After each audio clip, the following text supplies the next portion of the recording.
Number one is decomplexification. I'll think of a better name. I'm just taking a physicist's perspective of acceleration in projects. So it's really looking at it purely from hard science and mathematics. When you talk about complexity, are you talking about the scope of the project, how the schedule is built? Complexity isn't a more complex word for example, difficulty of scope or ambiguity of information or volume of work. Complexity is actually a measurable thing in nature, and it's got its own set of equations.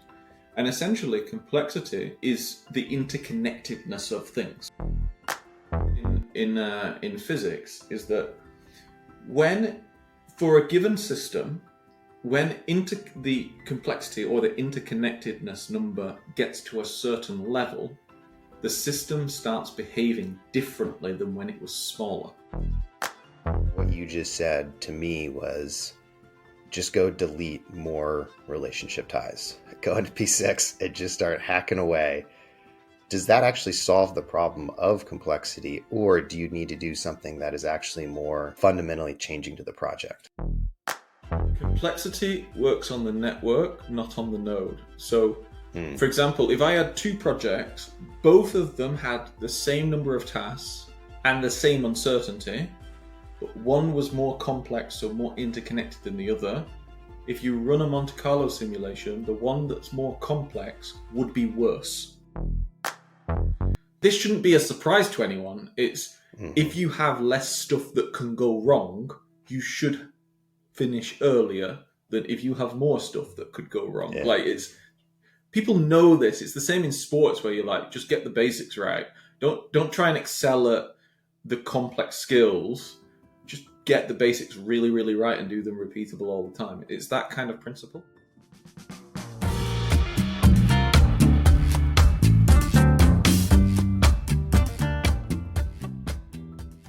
Hi, folks. A quick one before we dive into this week's episode.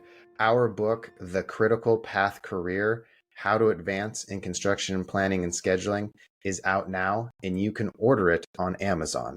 We'll include a link below. This is a great way to show support for the Beyond Deadlines podcast, and Greg and I have worked extremely hard taking everything we know in our 30 years of experience, plus everything we've picked up from shooting this podcast, and we've tried to pack it into an information-dense book that you can use right away. In the book, we have specific strategies on how to get a raise, how to get a promotion, and find a new job. We include 26 of the best interview questions that we have come across, in addition to 34 specific impact ideas that you can go use on your projects today. We want to thank everyone who's shown us support so far and enjoy this week's episode. Welcome to the Beyond Deadlines podcast, where we tackle challenges that planning and schedule leaders come across on a day-to-day basis. My name is Micah, and I'm a planning and scheduling manager for Intel. And my name is Greg Lawton. I'm the CEO of an AI schedule management company called Nodes and Links. Each episode is designed to give you tactics that you can use on a day-to-day basis. Today, we're going to dive right into complexity. Greg, are you ready? Let's go. All right, Greg, you've been talking about a book that you are writing on acceleration. We previously wrote The Critical Path Career, where we took over how to manage your career, how to get raises, promotions, and new jobs. We're switching the gears a little bit, and we're moving into how to accelerate projects. And you have been rooming around and dancing around on 3 to 4 really interesting topics, and let's dive into them. So what's number one? Number one is decomplexification. I'll think of a better name, but it's actually, by the way, these are, so the book that I'm writing is, I'm just taking a physicist's perspective of acceleration in projects. So it's really looking at it purely from hard science and mathematics, and trying to understand how you actually accelerate projects mathematically, as opposed to, let's say, how you accelerate projects from a soft standpoint, like motivate people or these kinds of things. And it's really more just a labour of love because one, I'm a physicist. Two, I'm interested, and three, I love projects. So I'm looking at projects as a physicist. But what's really, really cool is I've stumbled across so many things from physics that actually relate to projects that I've never heard anybody talk about before, which is why I don't know the words to use it. I can only use the words in physics, and I haven't thought of them for projects yet. But the first one is around complexity in projects. So I just think that's a super interesting thing that we can talk about. Yeah. Well, complexity in projects is interesting because we work on complex projects. So, Mm-hmm. most people who are planners and schedulers get hired into either I would say, $400 million, $300 million, up to, billions of dollars type of range. And Mm-hmm. when you get into that, those are complex projects. So they probably create complex schedules and complex scheduling processes. When you talk about complexity, are you talking about the scope of the project, how the schedule is built? How does this tie back into? So that's a beautiful question. So here's the thing. Again, I'm gonna ignore that I do projects now, and I'm gonna just talk like I'm a physicist. Complexity isn't a more complex word for example, difficulty of scope or ambiguity of information or volume of work. Complexity is actually a measurable thing in nature, and it's got its own set of equations. And essentially, complexity is the interconnectedness of things.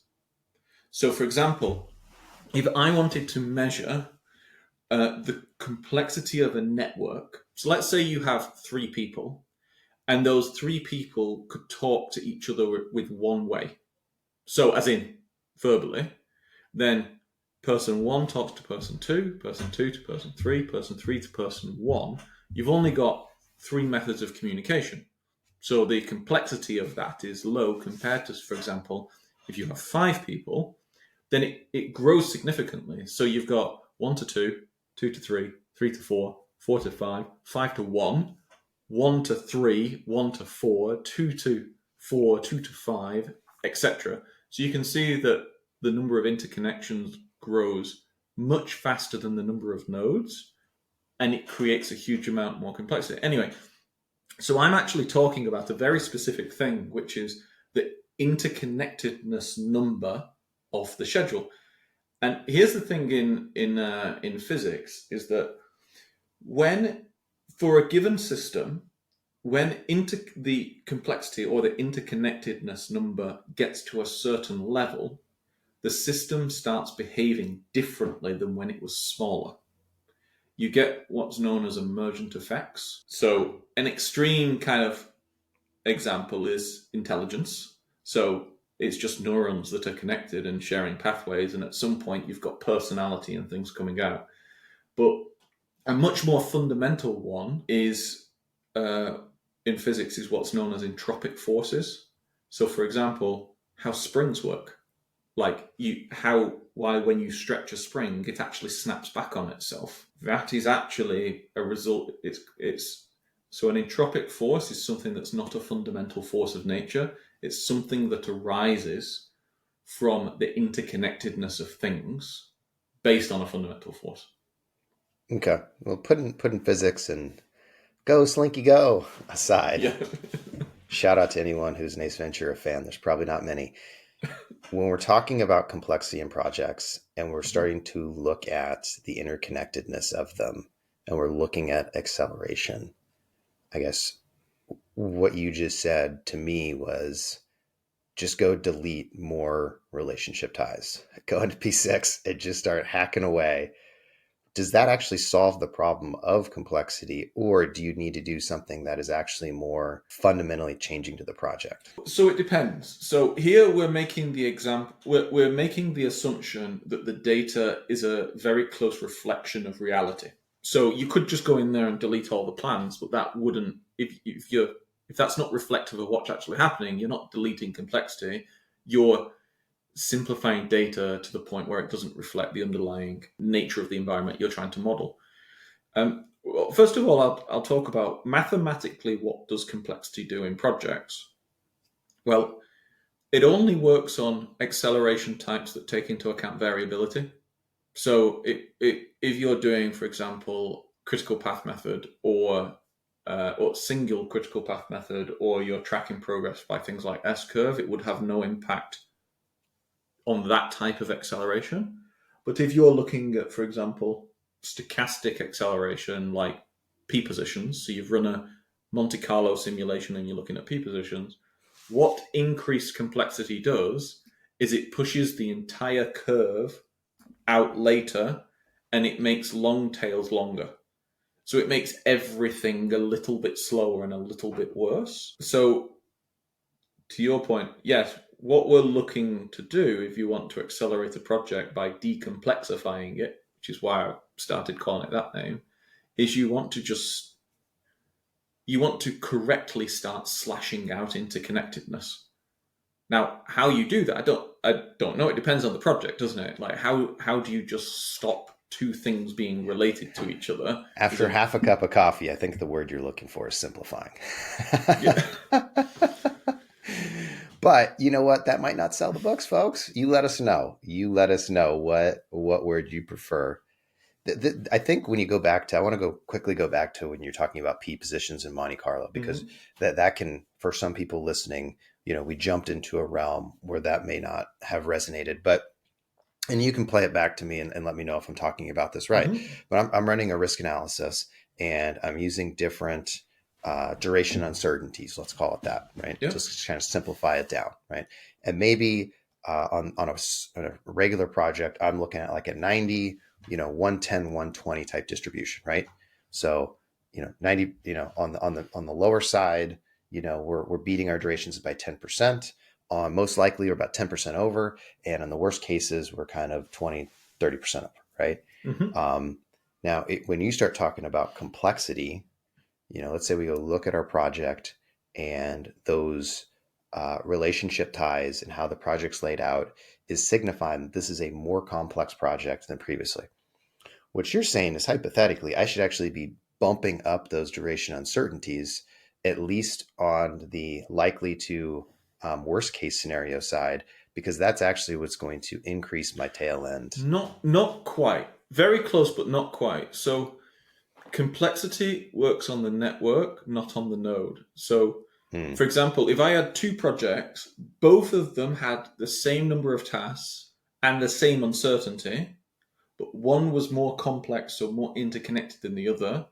If you run a Monte Carlo simulation, the one that's more complex would be worse in the results. So what it is the more interconnected you are, coming back to my example of 3 people and then 5 people, the more interconnected you are, the more states the system can find itself in, and the more of those states are you're fucked up. So it's in physics, this is actually one of the fundamental laws of thermodynamics. I think it's the third law. I can't remember off my memory, but it's the everything tends toward disorder, or more specifically, entropy increases over time. It's the concept of entropy, which is, for anyone who's super interested, really key for like black holes and things like this. But it's that trend. So it's the same in projects, actually, when you look at the and actually there's a number of data scientists that have recently released papers on this. I work with a couple. One is a guy called Alexei and another's Christos. But essentially they show that project schedules are entropic.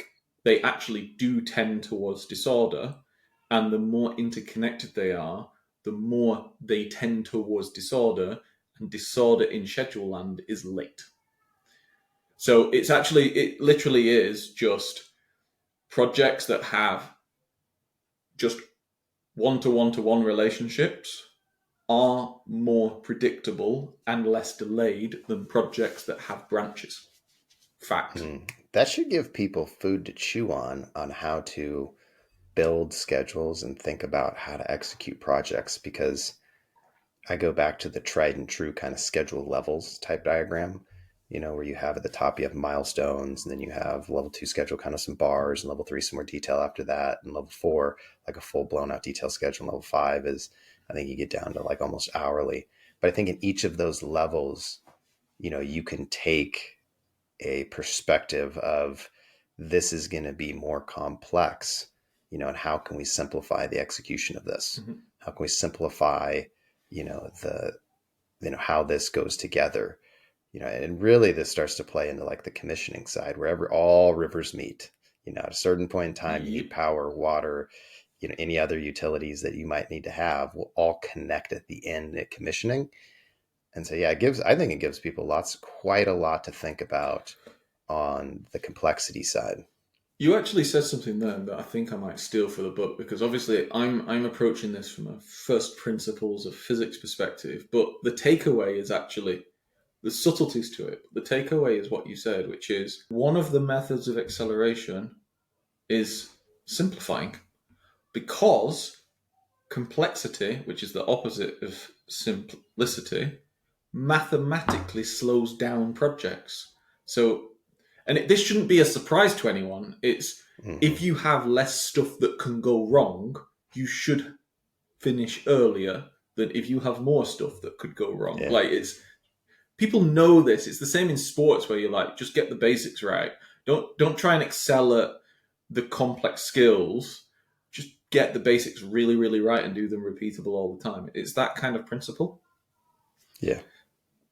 What this does, which is where the research is going now, which is a bit further, is if you are in a situation where you have to have complexity, because you and I work on projects where they just have to have some form of complexity, Oh, yeah.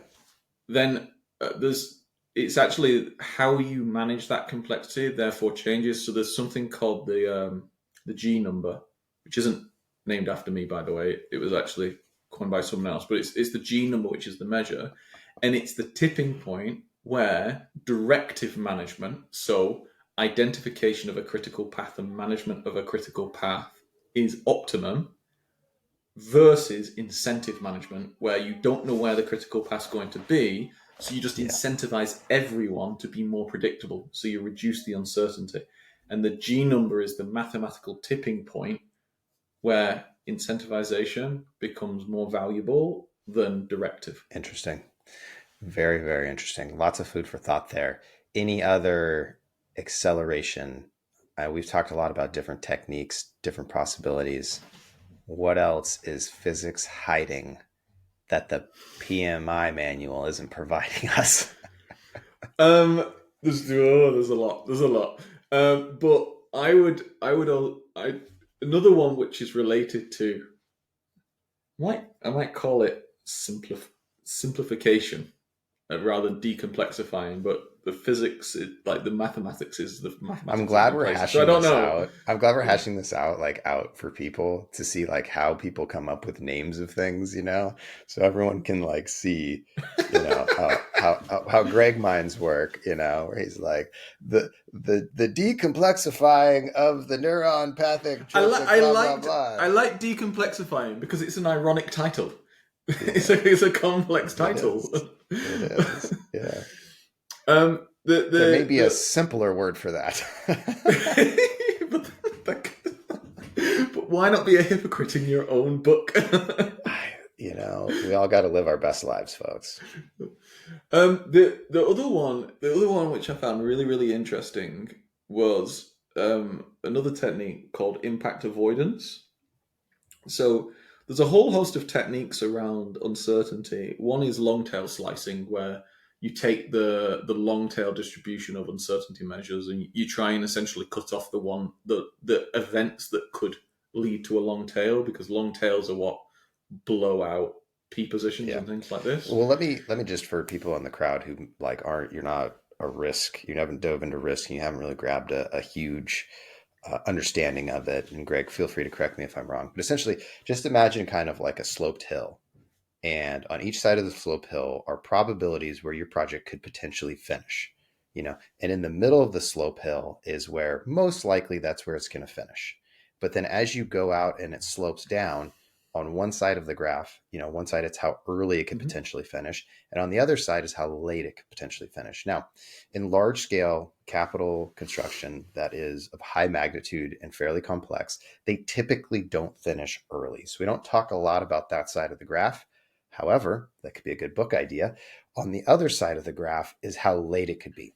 And this is where you've done your risk analysis, you've looked at how project performance is going, and you're looking at, wow, this project could be a year late, a year and a half late, 2 years late, 3 years late, and that's that tail as it continues to go out, how actually late your project could be.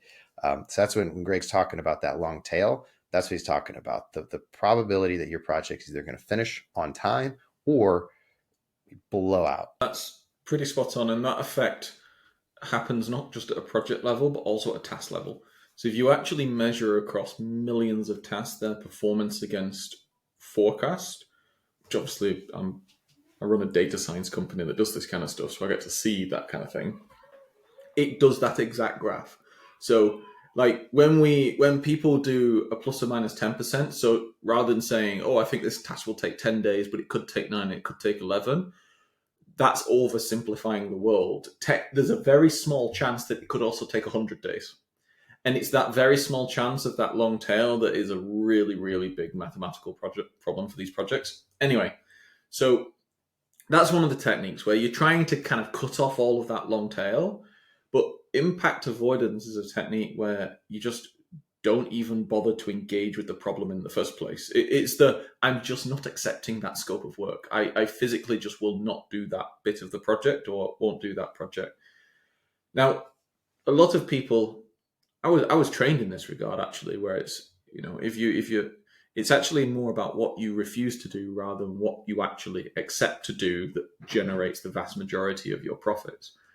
But when I was going very deep into and comparing it against some of the models in physics and economics, because this is really the science of stochastic analysis, it's probability analysis, and in economics, it's things like risk around stocks and volatility of options and how you price options.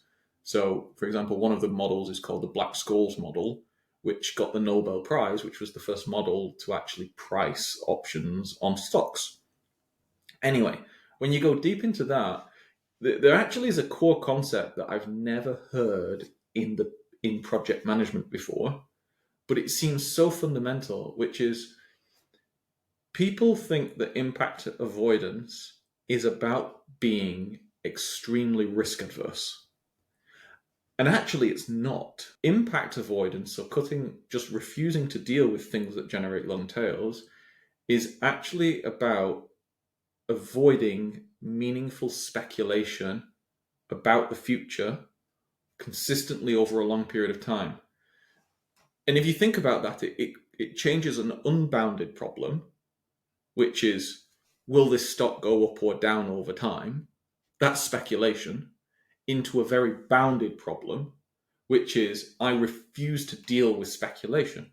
A perfect example of this in stock trading is buying calls and puts around a stock. So when I was doing my MBA and learning trading analysis, essentially a put and a call is, if the price goes too low on a stock, I've got an insurance policy that backs me off. So if the price goes too low, it doesn't matter. Someone will pay me a certain price.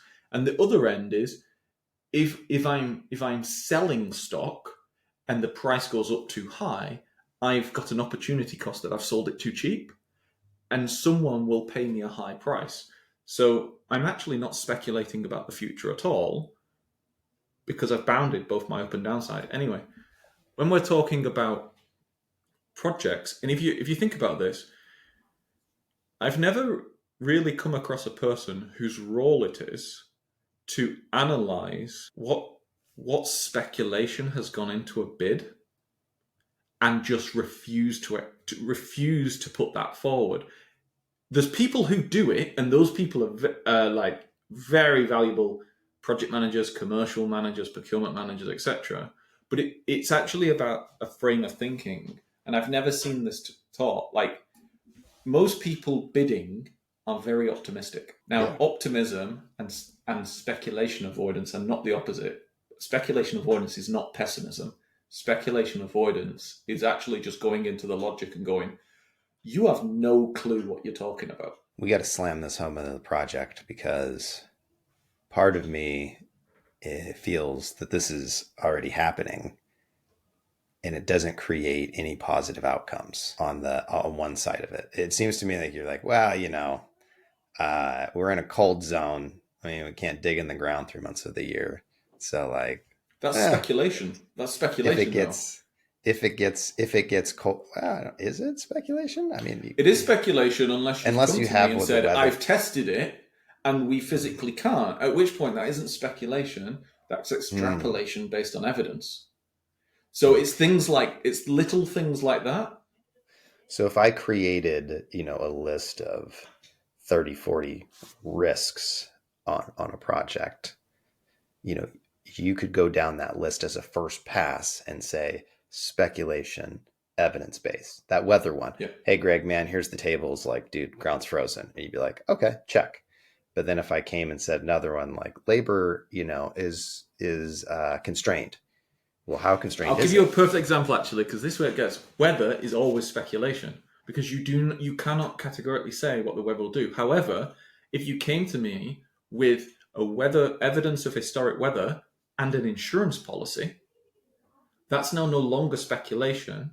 That's that's that's bounded limits. So if you said if weather gets worse than this, insurance policy always pays us, and if Hmm. weather is better than this, we can dig. It's fine.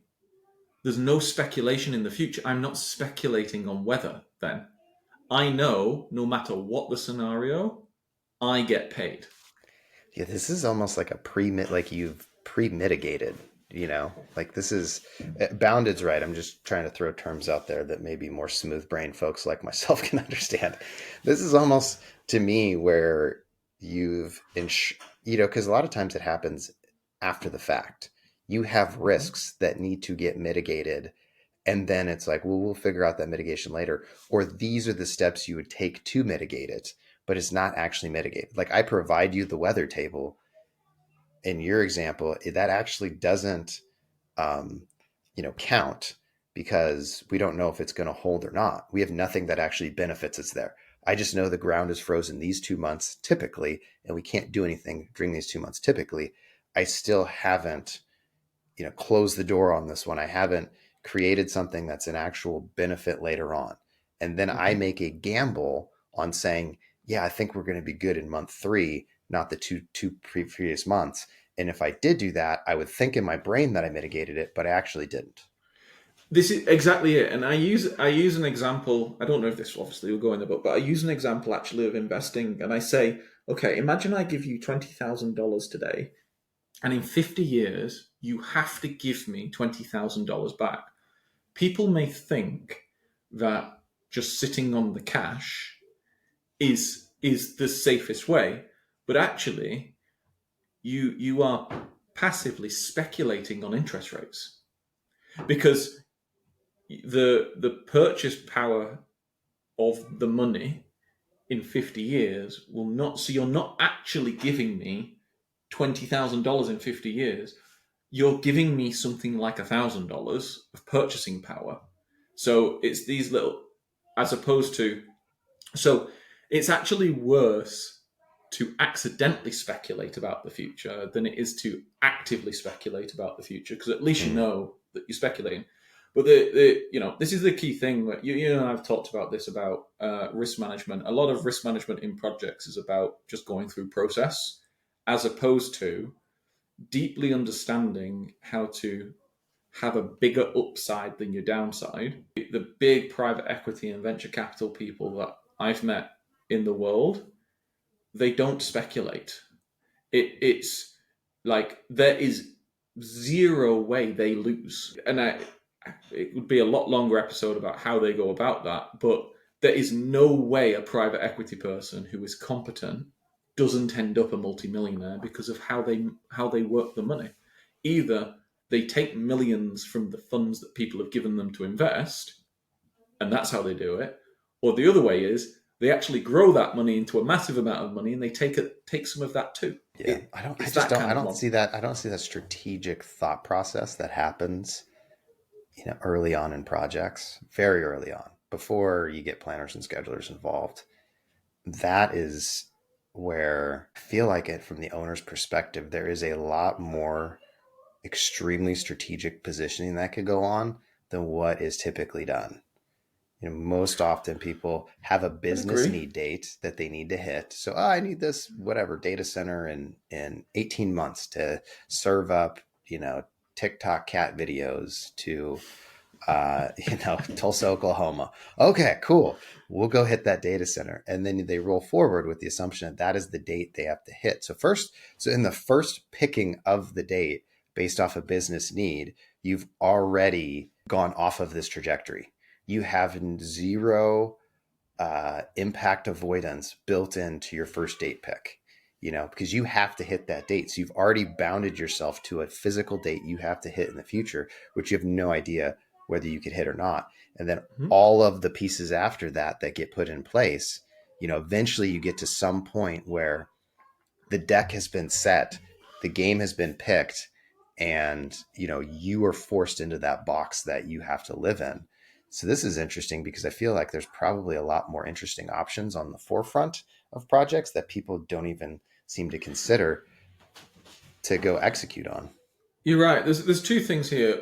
The first is that this is really long term thinking. So when I was thinking through all of the different, how would you manipulate curves in physics, and then practically what does it actually mean, like simplifying or decomplexifying and impact avoidance and long tail slicing and all of these things. This is a strategy where you will never win the lottery. You'll never turn $1 into 100 million, but you'll also never lose the lottery, and you will still be playing. It's the one. It's the to be honest, it's the Warren Buffett kind of approach of, in my example, why did I pick $20,000?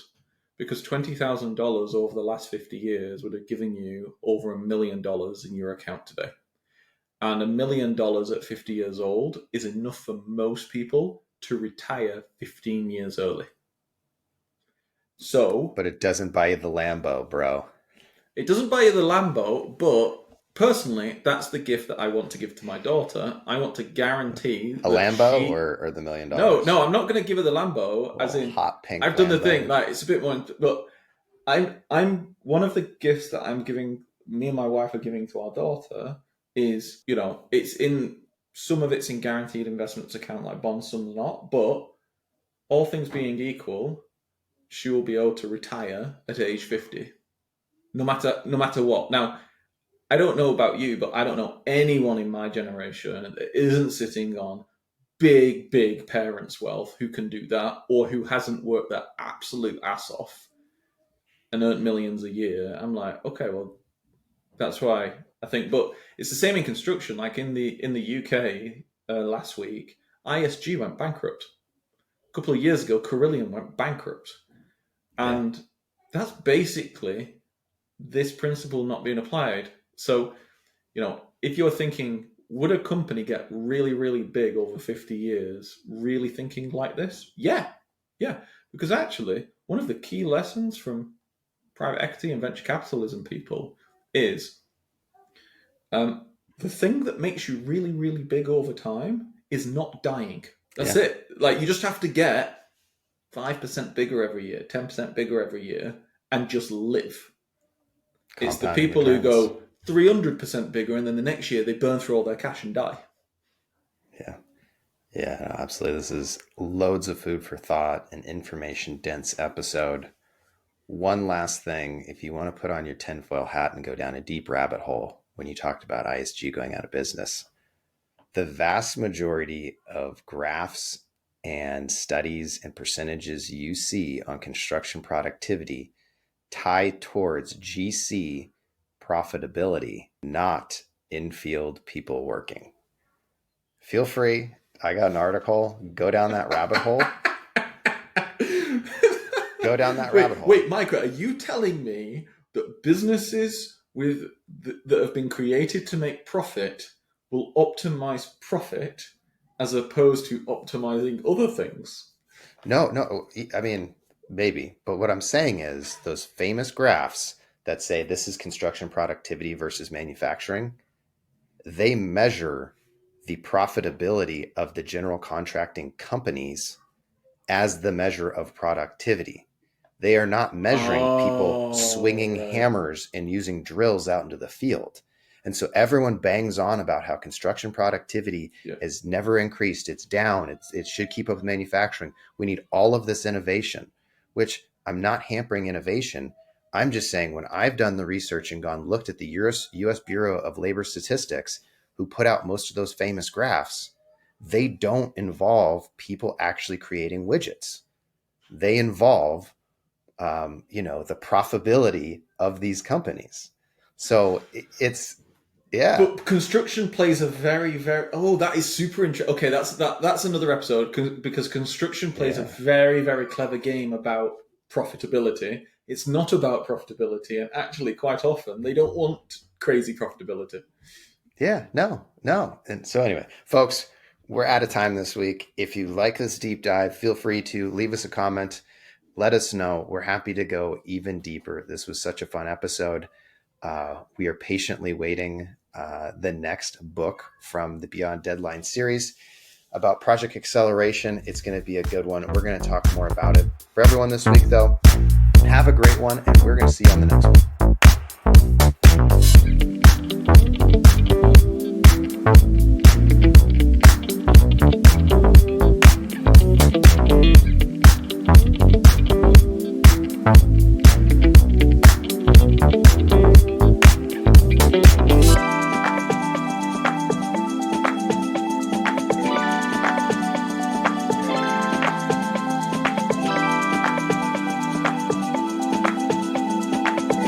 Sailing the ship USS Complexity, Captain's Mark, 4317. I need impact avoidance.